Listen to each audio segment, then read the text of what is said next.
এই যে প্রত্যেকটা কোম্পানি প্রতিদিন এত এত স্মার্টফোন লঞ্চ করে, প্রত্যেকটা স্মার্টফোনই কিন্তু আমাদের কেনার উপযুক্ত নয়। দেখা গেল একটা কোম্পানি একটা বিশাল ভালো value for money smartphone launch করলো, ঠিক তার পরের দিনই ওই কোম্পানিটাই এমন একটা স্মার্টফোন লঞ্চ করে বসলো যেটা পাতেই দেওয়া যায় না, এতই অখাদ্য স্মার্টফোন।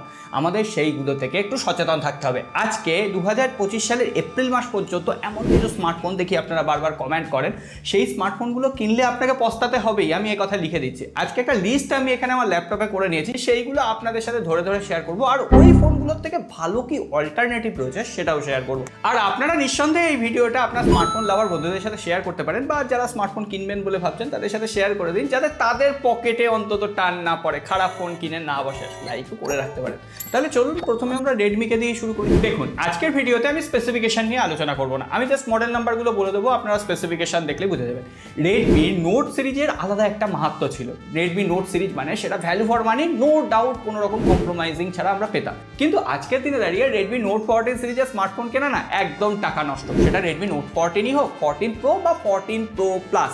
14 প্রো প্লাসের ক্ষেত্রে আমরা না একটা স্টেবল পারফরমেন্স পাচ্ছি, না একটা ক্যামেরা ভালো পাচ্ছি, মোটামুটি একটা চলনসই স্মার্টফোন। আর যেখানে রেডমি নোট 14 প্রো এর দাম রাখা হয়েছে 30,000 রুপি, তো সেদিক থেকে আমরা অনেক বেটার অপশন অ্যাভেলেবেল পাবো। আপনি যদি গেমিং সেন্ট্রিক স্মার্টফোনে যেতে চান, পোকো F6 রয়েছে, আইকিউ নিও 10R রয়েছে, বা আইকিউ নিও 9 প্রো রয়েছে একটু পুরোনো দিনের, এই সমস্ত স্মার্টফোন অবভিয়াসলি চুজ করা যেতে পারে। ক্যামেরা পারফরমেন্সের জন্য ওই প্রাইস পয়েন্টের নাথিং ফোন 3A প্রো রয়েছে, যেটা 30,000 টেলিফটো সেন্সর অফার করছে। বাদ বাকি একটু পুরোনো দিনের ভিভো V30 প্রো এখন অ্যাভেলেবেল। তার পাশাপাশি রিয়েলমি 14 প্রো প্লাস অনেক better camera Redmi note 14 pro প্লাসের থেকে, সো ওই ফোনটাকেও বেছে নেওয়া যেতে পারে। এবার আপনারা যদি টাকা খরচ করতে চান তাহলে রেডমি নোট 14 কিনে বসে থাকবেন। এরপরে রেডমির ছোট ভাই পোকোকে নিয়ে কথা হবে। পোকো রিসেন্টলি পোকো X7 আর X7 প্রো দুটো স্মার্টফোন লঞ্চ করেছে। স্পেসিফিকেশন দিয়ে বিচার করলে স্মার্টফোন দুটো যথেষ্ট ভ্যালু ফর মানি প্রোভাইড করছে ঠিকই, কিন্তু পোকো X7 আর পোকো X7 প্রো দুটো স্মার্টফোন, এমনকি পোকোর অন্যান্য ডিভাইসেও সব থেকে বড় প্রবলেম এখন হয়ে দাঁড়িয়েছে হাইপার ওএস। একেবারেই অপটিমাইজ নয়, বিভিন্ন জায়গায় অ্যাড বা ব্লোটওয়্যার আসছে, এমনকি বিভিন্ন ধরনের রেকমেন্ডেশন যেটা আপনার ফোনের ইউজার এক্সপিরিয়েন্সকে নষ্ট করবে।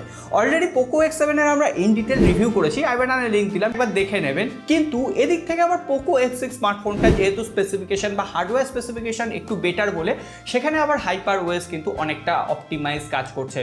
Application opening speed, gaming optimisation যথেষ্ট ভালো পোকো F6 এর ক্ষেত্রে, তাই জন্য পোকো F6কে আমি রেকমেন্ড করছি, কিন্তু পোকো X7 বা পোকো X7 প্রোকে রেকমেন্ড করা যাচ্ছে না। আর যেখানে পোকো X7 প্রো আর পোকো F6 একই প্রাইস পয়েন্টে পাওয়া যায়, F সিরিজ মানে একটু ফ্ল্যাগশিপের ছোঁয়া থাকবে, তো অবশ্যই পোকো F6। আর পোকো X7 এ বিভিন্ন জায়গায় কম্প্রোমাইজ করতে হবে। 20,000 রুপির প্রাইস পয়েন্টে হ্যাঁ মানছি IP68 69 রেটিং রয়েছে, কিন্তু সেখানে ফাস্ট চার্জিং তেমন নেই, 45 ওয়াট। আর পাশাপাশি মিডিয়াটেকের ডায়মেনসিটি 7300 আলট্রা চিপসেট, সেটা 12, 13, 14, 15,000 রুপিতেই পাওয়া যায়, সেটার জন্য 20,000 রুপি খরচ করার দরকার নেই। আর এখন কার্ভ ডিসপ্লেও কমন হয়ে গেছে, সুতরাং ওই ফোনটাকেও অ্যাভয়েড করা যেতে পারে। প্রথমেই বলি, রিয়েলমি এমন কিছু স্মার্টফোন লঞ্চ করছে যেগুলো একদম পাতে দেওয়াই যায় না।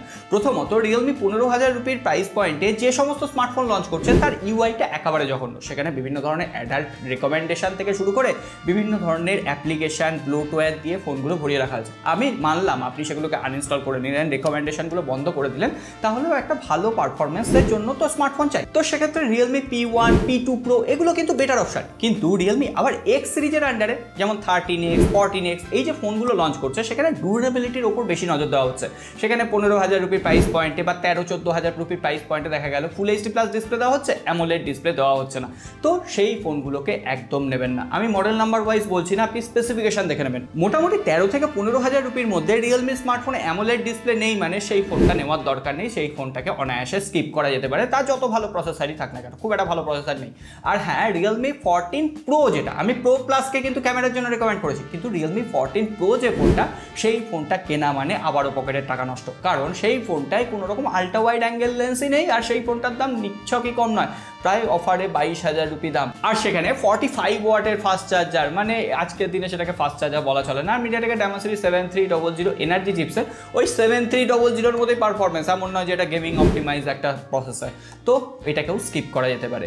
এরপর সরাসরি আমরা স্যামসাং এর খবরে চলে আসবো। প্রথমেই বলি, স্যামসাং এর যে S23 FE আপনারা মাঝে মাঝে কমেন্ট করেন যে এখন কেনা ঠিক হবে কিনা, আমি বলবো স্যামসাং এর S23 FE কেন, S23 সিরিজের আর কোনো স্মার্টফোন আজকের দিনে দাঁড়িয়ে কেনা উচিত হবে না। তার যত যতই অফারে থাকুক, কারণ ফোনগুলো যথেষ্ট পুরনো হয়েছে, দেখতে দেখতে 3 বছর হতে চলো, 2.5 বছর তো কমপ্লিট হয়ে গেছে, আর 6-7 মাসের মধ্যে S26 সিরিজ লঞ্চ করে যাবে, তখন ফোনগুলো কিন্তু আরও কমজোরি হয়ে যাবে। আপনি যদি স্যামসাংয়ের সব থেকে কম দামে একটা ফ্ল্যাগশিপ লেভেলের এক্সপিরিয়েন্স চান, তাহলে 40,000 রুপি বা অফারে 38,000-এ স্যামসাংয়ের S24 ফ্যান এডিশন অ্যাভেলেবেল। আমি বলেছিলাম যে 60,000-এর ফোন আপনি 4-5 মাস ওয়েট করলে সেটা হাফ দামে পাওয়া যাবে। আরও কিছুদিন ওয়েট করলে ফ্লিপকার্টের বিগ বিলিয়ন ডে বা আরও 2-3 মাস ওয়েট করলে না, এই ফোনটাই দেখবেন 35,000-এর নিচে নেমে এসছে, তখন অনায়াসে এই ফোনটাকে নিতে পারেন, বা এই ফোনটার অল্টারনেটিভ আপনি OnePlus 13R অপশান পাবেন, সেটাও নিতে পারেন। আর আমি বলবো যদি আপনার বাড়িতে বয়স্ক কেউ থাকে, সে একটু মডারেট ইউজ করবে বা খুব একটা গেমিং করবে না, ভালো ক্যামেরা অপশান চাইছে, অনেকদিন পর্যন্ত ফোনটা ব্যবহার করবে, এমন নয় যে সে প্রত্যেক ফ্রিকুয়েন্টলি ফোন চেঞ্জ করবে, তো সেক্ষেত্রে স্যামসাং A36 আর A56 এই ফোনগুলো হচ্ছে রিলায়েবল স্মার্টফোন সফটওয়্যার আপডেটের দিক থেকে, তো এই ফোনগুলোকে চুজ করা যেতে পারে। এগুলো ওভার প্রাইসড অবশ্যই, কিন্তু রিলায়েবিলিটির দিক থেকে, বিশ্বাসযোগ্যতার দিক থেকে এইগুলো কিন্তু এগিয়ে থাকছে। তো ওভারঅল এবার আপনারা চুজ করতে পারবেন। আর যদি এর উপরে যেতে চান, আমি S24-কে রেকমেন্ড করবো না, কারণ এক্সিনোস প্রসেসর, আমার এক্সপিরিয়েন্স খারাপ, তো S25 নেওয়াই আমার মনে হয় যুক্তিসঙ্গত হবে। বা S25 আলট্রা যারা কিনতে পারছেন না, তারা S24 আলট্রা কম দামে ভ্যালু ফর মানি হিসেবে পেয়ে যাবেন। আর 2-3 মাস ওয়েট করলে সেটাই দেখবেন 75,000-এ চলে এসেছে, তখন তো আরও ভ্যালু ফর মানি হবে। এরপরে মোটোরোলার বেশ কিছু স্মার্টফোন রয়েছে, যেমন মোটোরোলা Edge 50 সিরিজের বেশ কিছু স্মার্টফোন, Edge 50 নিও রয়েছে, Edge 50 আলট্রা রয়েছে, Edge 50 প্রো রয়েছে, যেগুলো মনে হয় না আমার আজকের দিনে কেনার দরকার আছে, কারণ মোটোরোলা Edge সিরিজে নতুন নতুন স্মার্টফোন অলরেডি লঞ্চ করা শুরু করে দিয়েছে। অলরেডি আমরা Edge 60 ফিউশন পেয়েছি, সুতরাং Edge 50 ফিউশন নেওয়ার দরকার নেই, একই দামে পাওয়া যাচ্ছে। উপরন্তু যদি দাম বেশি থাকতো তখন আমি পুরোনো দিনের ফোন রেকমেন্ড করতাম, কিন্তু দাম যেহেতু বেশি নেই, আমার মনে হয় একদম কারেন্ট যে স্মার্টফোনটা লঞ্চ হচ্ছে সেটাই নেওয়া উচিত। আর মোটোরোলা সামনে 2-3 মাসে না Edge সিরিজের আন্ডারে আরও স্মার্টফোন লঞ্চ করবে, সুতরাং সেগুলোকে দিকে একবার দেখা উচিত, এই পুরোনো ফোনগুলোকে স্কিপ করা উচিত। ফোন যদি আপনি 15 থেকে 20,000-এর মধ্যে কিনতে চান না, তখন একটা স্যামসাং A16 অপশান আসবে আর একটা স্যামসাং M35 অপশান আসবে। A16 স্মার্টফোনটা আপনি তখনই চুজ করবেন যদি আপনি কোনো সিনিয়রকে ওই ফোনটা ব্যবহার করতে দেন না, ধরুন আপনার প্যারেন্টস বা কাকা কেউ একজন ইউজ করবেন, তখন A16, কারণ A সিরিজের স্মার্টফোন রিলায়েবিলিটি বেশি। কিন্তু আপনি ধরুন কোনো স্টুডেন্ট বা মাঝবয়সী আপনার জন্য স্মার্টফোন ইউজ করবেন, মানে আমার বয়সী কেউ, তাহলে বলবো M35 বেটার অপশান। M35-এর ক্যামেরা অনেক বেটার, ওই প্রাইস রেঞ্জে আমি বলবো সব থেকে বেটার, আর 6000 মিলিঅ্যাম্পিয়ারের ব্যাটারি রয়েছে, যেটা আপনার পারপাস সলভ করে দেবে। আর ফোনটা এক্সিনোস প্রসেসর হলো ওই প্রাইস পয়েন্টে যথেষ্ট ভালো পারফরমেন্সই প্রোভাইড করছে। Drop notch display, punch hole display রয়েছে, AMOLED display, 120 hertz refresh rate, কোনো রকম কমতি নেই। উপরন্তু ফোনটা তো 14,000 রুপিতেও পাওয়া যায়। আর 15,000-এ যদি ক্যামেরার সাথে একটু কম্প্রোমাইজ করা যায়, সব থেকে বেটার অপশান হয়ে দাঁড়াবে CMA Phone 1। যদিও CMA Phone 2 Pro খুব তাড়াতাড়ি 28 তারিখ লঞ্চ করতে চলেছে, আর CMA Phone 2ও তার পরপরই লঞ্চ করবে, তো কিন্তু ওই ফোনটা 20,000 রুপির দাম বেরিয়ে যাবে। কিন্তু CMA Phone 1 এখন 12 থেকে 13,000 রুপিতে পাওয়া যাচ্ছে, বাংলাদেশে 18 বা 19,000 টাকায়। তো অবভিয়াসলি ওই ফোনটা কিন্তু মিড বাজেটে সব থেকে সেরা স্মার্টফোন। এরপরে অনেকেই গুগলের পিক্সেল সিরিজের কথা বলবেন, আমি বলবো পিক্সেল 6-এর কথা ছেড়ে দিন, 7, 8 এই ফোনগুলো কেনার এখন দরকার নেই, কারণ গুগলের পিক্সেল 7, 8 এই সিরিজের ফোনগুলো নেটওয়ার্কে বেশ কিছু ইস্যু শোনা যাচ্ছে, আর ফোনগুলো না ব্যবহার করার এক্সপিরিয়েন্স অতটা এখন ভালো হচ্ছে না। তার থেকে স্যামসাংয়ের যে ইউআই এক্সপিরিয়েন্স অনেক বেটার। সো আপনি চাইলে যদি দাম বেশি দিয়ে পিক্সেল 9 সিরিজ বা 10 সিরিজ আপকামিং সেটা নিতে পারেন, তাহলে ঠিক আছে, ফ্ল্যাগশিপের এক্সপিরিয়েন্স পাবেন, গুগলের যে একদম স্টক অ্যান্ড্রয়েড ইউআইয়ের যে স্বাদ সেটা নিতে পারবেন। কিন্তু পিক্সেল 7 এখন ওভারহিট হচ্ছে, 8 সিরিজও খুব একটা এক্সপেক্টেড আপনি রেজাল্ট পাবেন না, তো ওগুলোকে স্কিপ করা যেতে পারে।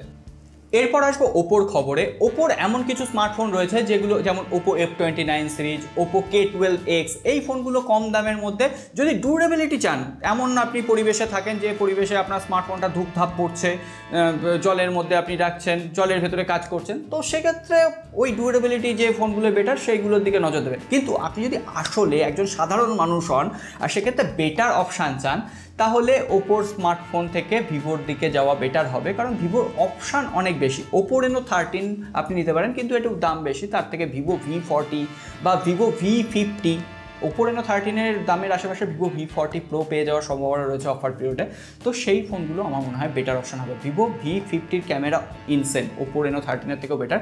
ক্যামেরা কম্পারিজন চাই তাহলে শর্টসে করার চেষ্টা করব। অবশ্যই কী কী কম্পারিজন চাই কমেন্ট বক্সে লিখে জানিয়ে দিন, তাহলে কভার করার চেষ্টা করা যেতে পারে। সো আশা করছি এবার একটা আইডিয়া আমি দিয়ে দিতে পেরেছি কোন ফোনগুলো আপনাদের জন্য কেনা উচিত বা কোন ফোনগুলো স্কিপ করা উচিত, অল্টারনেটিভগুলো বলে দিয়েছি। সো এরপরে যদি কোনো প্রশ্ন থাকে সেটা কমেন্ট বক্সে লিখে যাবেন। আজকের কথা বাড়াচ্ছি না, সকলে ভালো থাকবেন, সুস্থ থাকবেন, ভিডিওটা শেয়ার করে যাবেন। দেখা হবে আগামী পর্বে।